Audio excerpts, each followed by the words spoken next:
Okay, with the second one, the second chamber of floor 12, I'm mostly going to talk about my strategies when facing the algorithm boss. But since it's still the second half, I might as well cover a little bit of the first half as well. So the first half is going to be eremite dancers, two eremite dancers and two fatui marksmen, the one with the pyro shields. So my goal would be to uh, somehow group the two fatuis together before I start doing my attacks. So if you have a Kazuha or a Venti, that would be pretty easy. Maybe a Sucrose too. Uh, but since I don't have those, I can just rely on Gene and uh, some quick sword charge attacks because sword charge attacks can really knock back an enemy real far. And then afterwards, after I've dealt with the four of them, I'm going to deal with the black serpents. The black serpents, I always go for the archer or the pyro banner holder, flag holder, because those two mobs always try to separate themselves from the group as a whole. So if you target them, the other ones like the big Geo guy and the spearman will also charge at you. So you're gonna have pretty much, you can attack them at the same time. So let's go do the charge attack. Maybe, okay, I missed that one. Don't charge attack with Jean's E because that's going to be, I don't charge attack with Jean because she's only going to lift the enemies up. Well, at least they group themselves together with their back steps. Okay. One of them has already a shield on, but that's okay because I brought Hydro, the appropriate uh, element for them.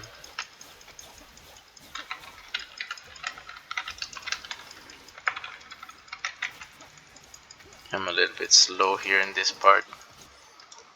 Okay, this is the archer.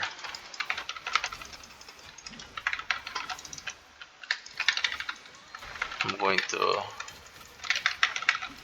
this is a good spot. They're mostly all getting attacked. Now I know the archer is already dead, so I'm going for the banner guy.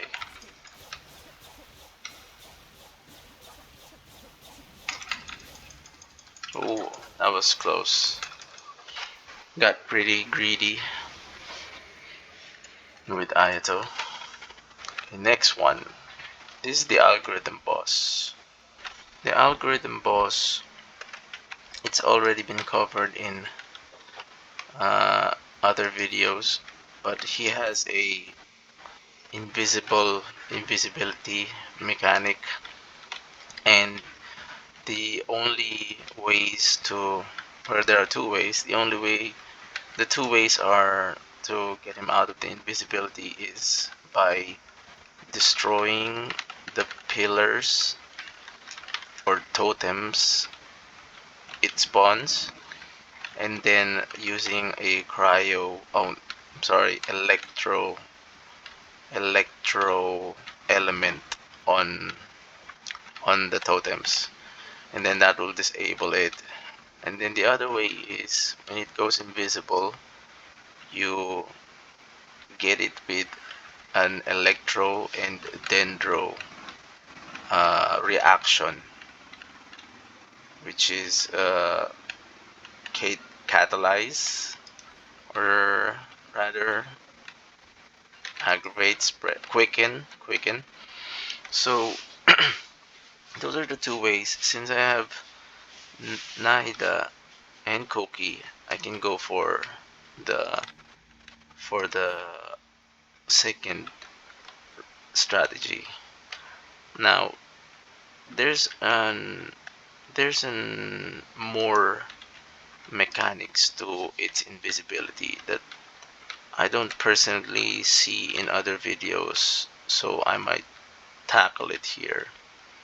So the mechanic that I'm referring to is when it goes invisible, it'll always go to where the player's back is.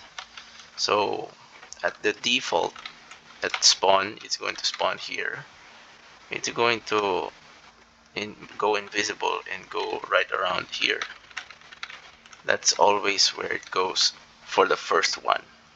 But after the first one, the other guides tell you that you have to tag it with Nahida's E or have some sort of debuff on it, like Sucrose's or an anemo character's uh, shred, a viridescent shred.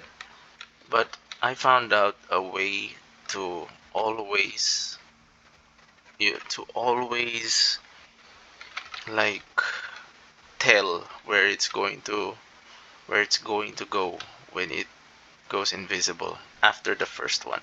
So let's demonstrate. So now it's reappearing. At this part, you can just gather energy for the ones you don't have, for the characters you don't have, because it's very resistant to attacks. So it did the first invisibility, and it's here. So if I do that and I do that, it gets it gets deactivated. Now this is the strategy or the mechanic that I will tell you, is that once it gets up, it'll try to find me. See that it turned around before attacking, so it has picked this direction to attack me. That's actually a sign of where it's going to go invisible again. It's going to be here, behind me again, where it faced me. It registered my position, and he will always go to my positions back. So again, I will attack here, but since it hasn't recorded me, I'm going here. Now that it has recorded me, it's going to attack. So it attacks once, always attacks two times. So that's the first attack, and this is the second attack. So now, where's it going to go? Behind me. So that's always how to find its location. You have to